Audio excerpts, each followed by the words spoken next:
পবিত্র ঈদ উল ফিতরের পরে আমি সর্বপ্রথম দেশবাসীকে ধন্যবাদ জানাচ্ছি, শুভেচ্ছা জানাচ্ছি। বিশেষ করে আমরা দীর্ঘ 17 বছর পরে সংখ্যাহীনভাবে, ভয়হীনভাবে এবং গ্রেপ্তারের ভয়মুক্তভাবে আমরা এক দ্বিতীয় স্বাধীনতার উত্তর বাংলাদেশে সবাই চমৎকারভাবে আমরা একটি ঈদ উদযাপন করেছি দেশবাসীকে নিয়ে, আলহামদুলিল্লাহ। আমরা বিশেষ করে ঢাকা নগরীতে আমরা যারা বসবাস করি, আমরা একটি সুস্থ সুন্দর নাগরিক সুবিধা নিয়ে আমরা বাংলাদেশে বসবাস করতে চাই, এটাই স্বাভাবিক। কিন্তু গত 17 বছরে 14, 18, 24 আমাদের ভোটাধিকার হরণ করা হয়েছে। এখানে কোনো আমরা নির্বাচিত জনপ্রতিনিধিকে আমরা পাই নাই। National election, not only national election but also local government election, আমাদের নাগরিক সুবিধা থেকে আমরা ঢাকা নয়, শুধু সারা বাংলাদেশ 18 কোটি মানুষ নাগরিক সুবিধা থেকে বঞ্চিত, ভোটাধিকার থেকে বঞ্চিত।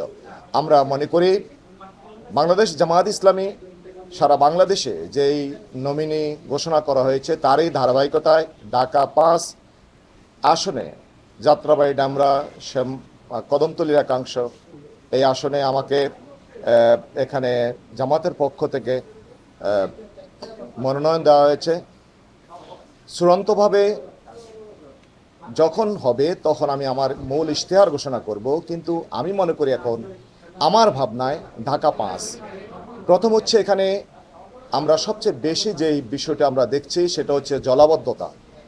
আপনারা জানেন 2017 সালে এখানে 65 নম্বর ওয়ার্ড, 68 নম্বর ওয়ার্ড, 67 নম্বর ওয়ার্ড, 70, 69 এই ওয়ার্ডগুলোকে 2017 সালে সিটি কর্পোরেশন অন্তর্ভুক্ত করা হয়েছে। এই অঞ্চল, বিশেষ করে ড্যামরা অঞ্চল, এখানে জলাবদ্ধতা একটা মারাত্মক সমস্যা। এখানে পর্যাপ্ত পরিমাণ যোগাযোগ ব্যবস্থার অভাব।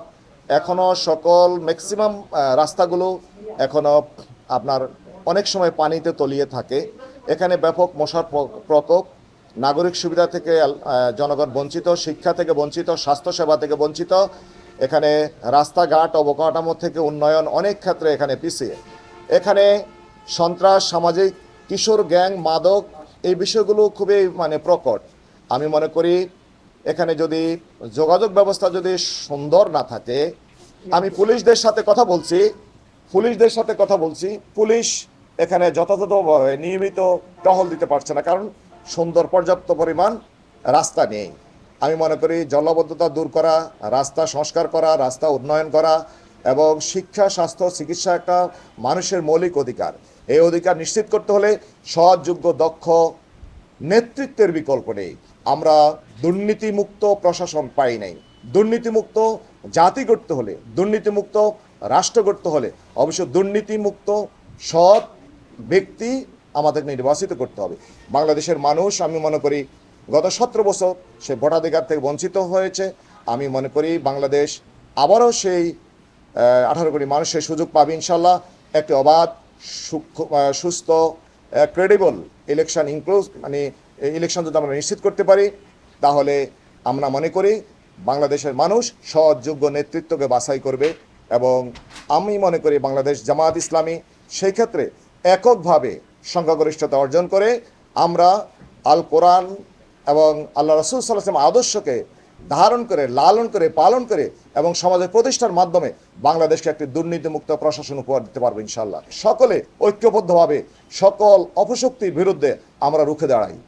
আচ্ছা, সরকার যদি যে কোনো সময়ে যদি নির্বাচন দেয়, আপনি ঢাকা 5 আসনে যে কোনো সময় নির্বাচন করার জন্য প্রস্তুত আছেন কিনা? আমরা সরকার যখনই নির্বাচন ঘোষণা করবে, আমাদের দল, আমাদের সংগঠন, নির্বাচন একটা নিয়মিত কার্যক্রম। আমাদের 4 দফা কর্মসূচির মধ্যে 4th দফা নির্বাচন। এই নির্বাচন কার্যক্রম হচ্ছে আমাদের নিয়মিত, এবং আমাদের সংগঠন যখন নির্বাচন ঘোষণা করবে তখনই নির্বাচন করার জন্য প্রস্তুত। আমাদের সকল প্রস্তুতি আলহামদুলিল্লাহ আছে। আচ্ছা, বিগত সময়ে বাংলাদেশ যে শাসন বা যেই ভোট দেখেছে, এই সময়টাতে সে জামায়াতের জনপ্রিয়তা বেড়েছে 24 পরবর্তী সময়ে।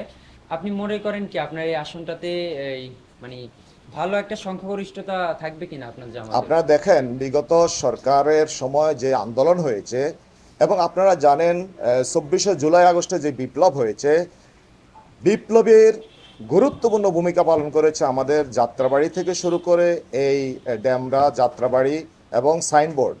এখানে আপনারা জানেন প্রায় অর্ধ শতাধিক নারী পুরুষ শিশু এখানে শহীদ হয়েছে, শত শত আহত হয়েছে। আমি মনে করি আমার জনপদ ঢাকা 5 আসন, যাত্রাবাড়ি, ড্যামরা, কদমতলী এই অঞ্চলের মানুষ ফ্যাসিস্টদের বিরুদ্ধে যে তীব্র প্রতিরোধ গড়ে তুলেছিল, তাদের আশা এবং আকাঙ্ক্ষা একটাই, ন্যায় এবং ইনসাফপূর্ণ একটা সমাজ। এবং উই ওয়ান্ট জাস্টিস যেই স্লোগান, আমি মনে করি এই জাস্টিসের পক্ষে আগামী দিন তারা রায় দিবে এবং আমি মনে করি সেই ক্ষেত্রে জামায়াত ইসলামীর পার্ট থেকে তারা বেছে নেবে ইনশাল্লাহ।